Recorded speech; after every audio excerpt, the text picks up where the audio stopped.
Hello les férus de curiosité, aujourd'hui un sujet glaçant. Avant tout, merci beaucoup à Paper Trophy pour ça. T'as dû le voir dans la dernière vidéo, t'as trouvé ça beau et je comprends tout à fait, ça m'a pris 4 heures à faire, hein, c'est du papier, c'est uniquement du papier, mais ils me l'ont envoyé en fait.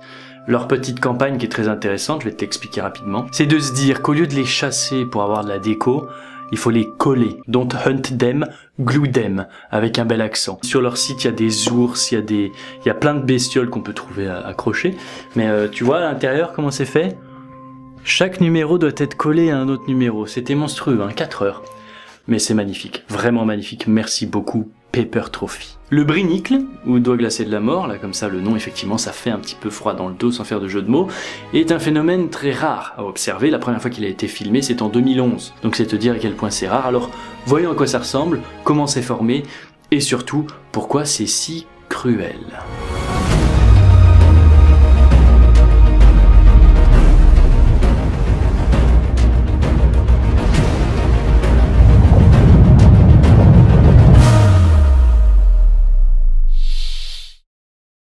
Il existe dans le monde entier plein de grottes et j'adore t'en parler et même qu'à chaque fois que je m'entends dans des vidéos parfois dire le mot grotte, j'entends le mot crotte. Voilà pour la petite anecdote un petit peu chelou. Et bien dans ces grottes on trouve des stalactites qui sont des sortes d'écoulements d'eau qui tombent du ciel, stalactites qui tombent, et des stalagmites qui montent du sol, stalagmites.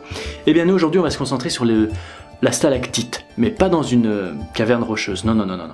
Dans l'eau. Dans une eau de mer, sujette à un environnement très froid, il se peut, quand il y a une calotte glaciaire à côté avec de l'eau qui en coule, que le phénomène rare dont je te parle arrive. Alors il s'agit tout simplement d'un flux d'eau concentré de sel qui coule de la calotte glaciaire et qui va venir dans l'eau pour former cette fameuse stalactite de glace. Imagine un tube en plastique, genre un tuyau d'arrosage tout con, tu vois, ou même une paille, tiens c'est bien une paille, quand t'aspires du coca ou je ne sais quoi. Sauf que là au lieu de ta paille en plastique, c'est un tube de glace, et au lieu d'avoir le coca qui monte, bon imagine que ce soit dans l'autre sens, c'est un flux d'eau salée appelé la saumure qui en tombe, qui s'en écoule à l'intérieur quoi. Mieux que la paille, les petites attractions là où tu vas dans un tuyau plein de flotte, voilà c'est à peu près comme ça. Et bien imagine que toi tu es l'eau salée et que le tuyau c'est la glace. À force de faire des métaphores, je pense qu'on a bien compris. Cette saumure, le flux d'eau salée qui vient de la calotte dans le tuyau, elle va se geler, se solidifier sous l'eau petit à petit en avançant, dans le plus parfait des cas en tout cas, et du coup faire perdurer, on va dire, son chemin jusqu'au sol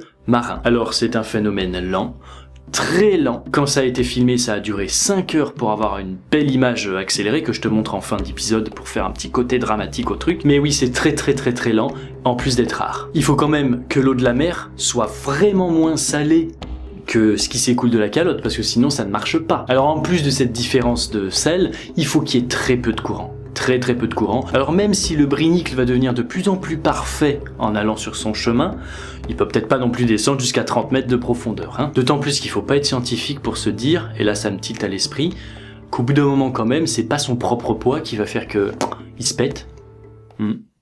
Ouais, je pense. C'est tout pour le phénomène, je sais que t'attends les images, même si tu en as peut-être déjà vu, mais voilà, c'était important dans un Curiosity de te faire part de mon émerveillement quand j'ai découvert ce phénomène. Ça fait déjà bien longtemps, mais la vidéo sort aujourd'hui, c'est pas grave, mais voilà, il y a quand même de l'émerveillement, même si c'est cruel, court, et que c'est pas... Si, c'est spectaculaire, mais tu m'as compris. Pourquoi cruel?